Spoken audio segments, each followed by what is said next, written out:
Ladles and jelly spoons, burps and gurgles. My name is Johnbonne, your number one source for number 2 games.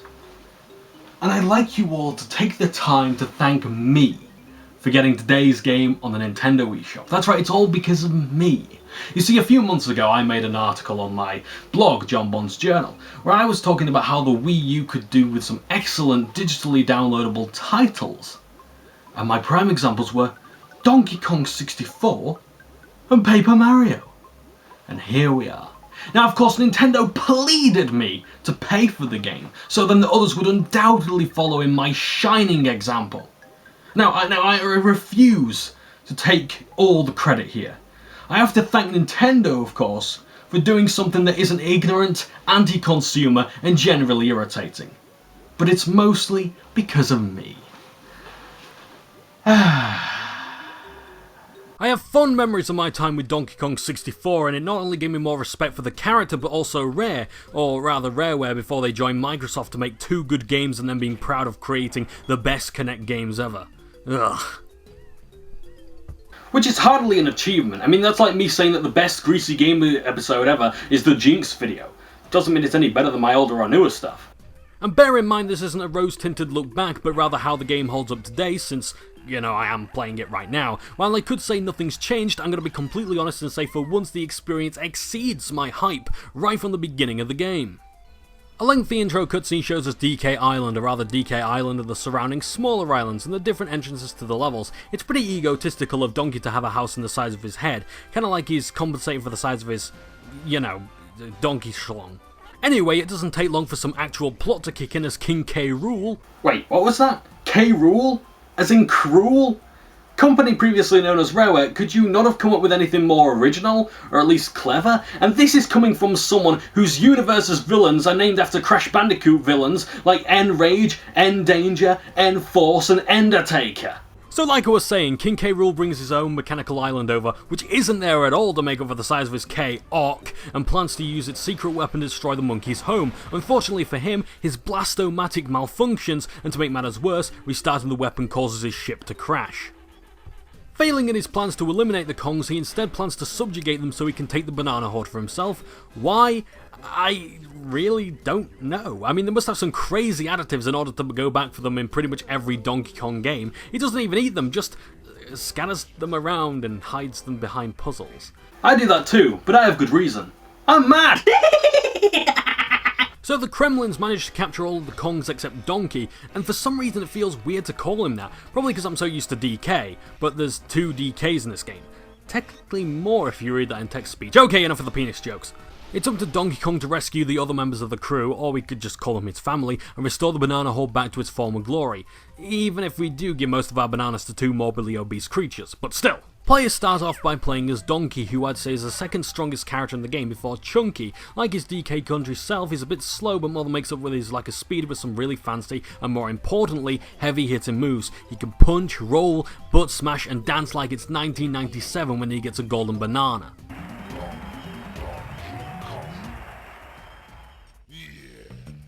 Funnily enough, Donkey's moveset is almost the exact same as everybody else's, or at least his controls are. Whatever weapons, instruments, or abilities are mapped to his controls, these apply to everyone else, which will make talking about them a lot easier, even if the DK rap could tell you everything you need to know about the rest of the crew.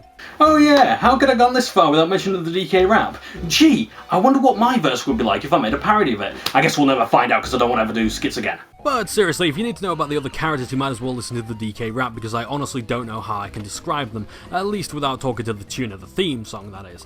We'll get around to them in a moment. Before I was rudely interrupted by, myself, I was going to get around to talking about the rest of Donkey's utilities, which I'll do now. He and the rest of his crew can climb trees, swing from vines, which for some reason have propellers, pick up barrels, and interact with character-specific buttons to unlock new places.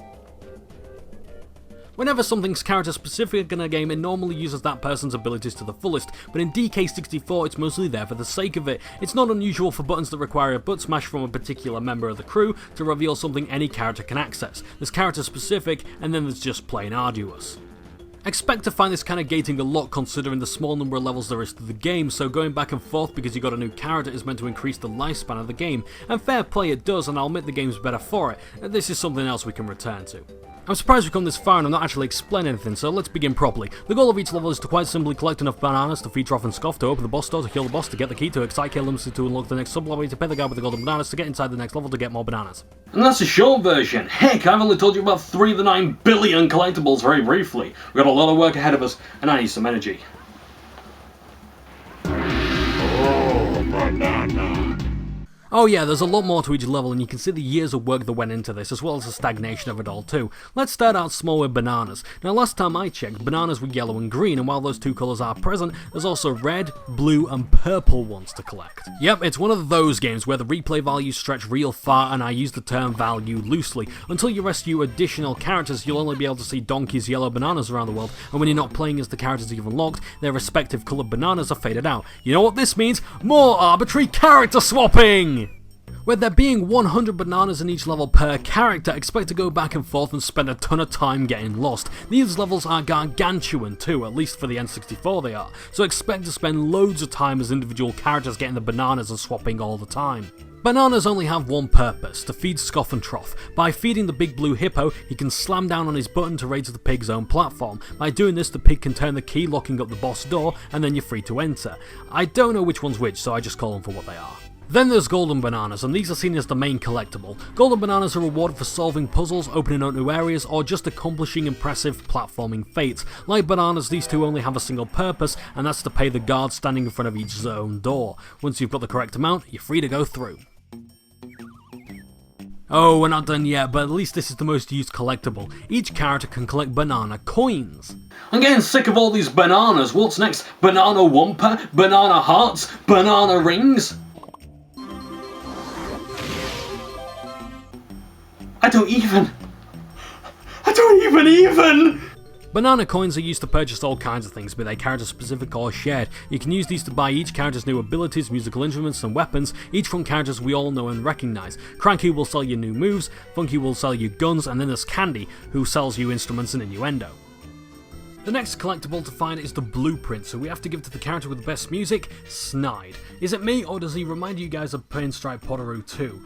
Well anyway, he was the chief technician of K-Rool's Blastomatic, and was kicked off the team when it was built because he couldn't be trusted. And the king was right, because he's helping the Kongs now. For every blueprint you find, and the irony is they're colour-coded, you'll be awarded with a golden banana. You can find these from defeating a specific enemy, and shock of all shocks, you have to be a specific character to pick up certain ones. You can tell which ones you need to kill for the blueprints by the colour of their hair, and white hair means you defeated them already. Or their ending. The last important collectible to find is the boss key, which drops from the boss when defeated. Use this to unlock part of Calum's cage, and his jumping in joy breaks down the blocked door. Or just makes it slide open. Because reasons. More obscure now are the banana medals, and I think I'm going to move right on because I don't know how or where you get these from. I think you get them from collecting 75 bananas in a level on a specific character, and sometimes they're used for upgrades from Cranky. Equally as useless are the K-Rool Arena crowns. These are pretty self-explanatory. Surviving the arena and you're rewarded a crown. Next! The final collectible I'm aware of are the fairies, which, when you take photos of them, unlock a mystery mode. Yeah, because that makes sense. You might not know this, but I love collecting in games. In fact, it's why I spent my entire Easter holidays completing Spyro 1, 2 and 3 as well as Crash Bandicoot 2. But there's a point where it becomes hopelessly obsessive that you get burnt out before finding all of the stuff. And needless to say, while it's fun in DK64, it just goes way overboard with the collection here. Hell, we got more stuff to talk about that needs finding. Now don't worry about being bored to tears here, this is mostly just ammunition. Seeing as all the Kongs have special moves and items, you'll need to keep them stocked up with certain items. And I think it's fair to have finite ammo when Funky can make weapons out of logs, branches, leaves and fruits. I mean, it's like he's MacGyver or something.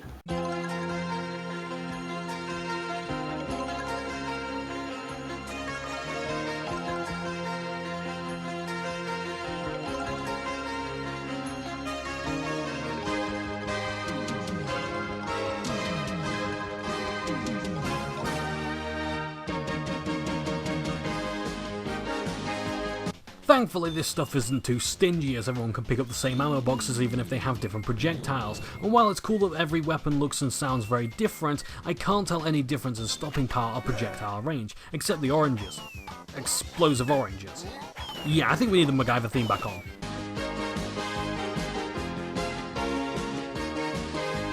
Collecting headphones charges up your magical instrument, which just kills enemies in the vicinity, and you have your crystal coconuts which charge your abilities. There, done. Now we can move on to something more interesting. At least I thought we could. If there's one thing you can say Banjo-Kazooie does better than DK64, also by the company formerly known as Rareware, is that the former feels a lot more involving. There's not nearly as many puzzles, and they're mostly solved with button presses or beating a relatively easy puzzle with a timer.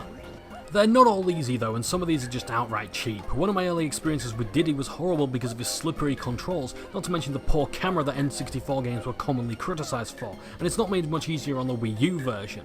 That's not to say that they're not fun though. I was dreading coming back to this game partly because I recall its puzzles were frustrating and unfair, and yet most of them I can get through fine. However, DK64 really is a collector's game, and if you're not willing to sink in loads of time, prepare to be bored from start to finish.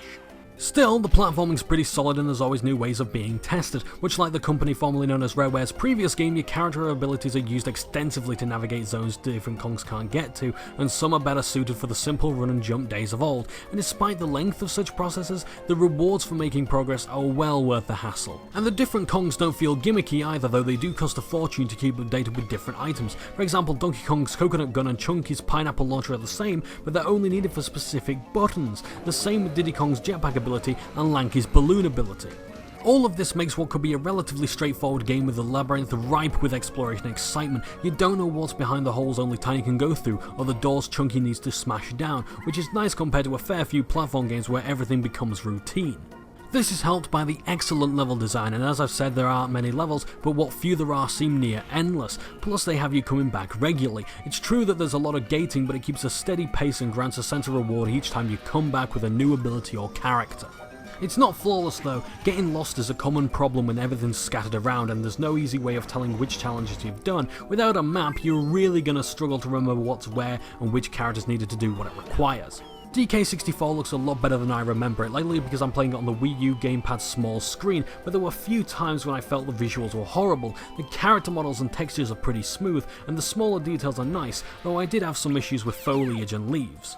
The game doesn't transition all that well to 3D, and I kinda feel the same way about Super Mario 64 in places, but for their first proto-open world game, it's not half bad. I still feel that Donkey Kong Country does a much better job of capturing the universe visually. Even then, this doesn't compare as well to Banjo-Kazooie despite having more time in development. What the game does really well is the sound design, and I'm not just talking about the music. While I fell in love with all of the music, even at the levels I didn't originally like, such as Angry Aztec, it was the effects that did it for me. I mean, you can really tell that the company formerly known as Rareware had a great time making the ammo pickup sounds, the destruction of wasps, and finding collectibles.